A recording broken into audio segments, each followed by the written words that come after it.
I just had to let you know you're.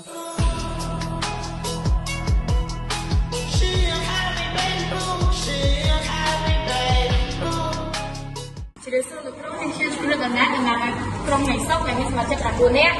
នេះខ្ញុំថ្ងៃនេះមកពិសោធន៍ខ្សែតែម៉ាញេទិកនៃចរន្តត្រង់ដែលសូមរៀបយើងមានដូចជាខ្សែចម្លងមានជើងតម្រអាគុយថ្មពិលបើយើងមិនមានថ្មពិលអាចយកអាគុយប្រើបាន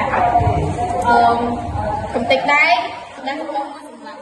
អបពីយើងរៀបរាប់សម្ភារៈរួចយើងយកខ្សែដែលជាប់នៅអាគុយមកដោតនឹងខ្សែចម្លង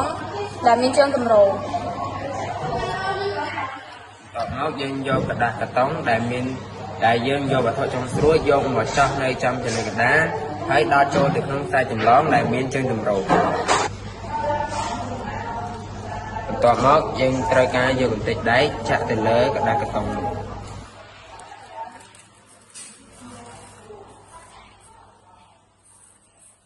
ហើយយើងយកខ្សែចម្លងយកមកគៀប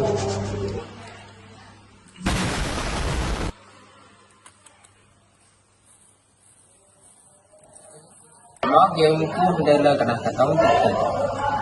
ខ្សែដែលម៉ាញេទិកបង្កើតដោយចរន្តត្រង់ជារង្វង់ដែលមានចិត្តថឹកលើខ្សែចម្លងត្រង់ហើយមានខ្លងកែងនិងខ្សែចម្លងត្រង់នោះ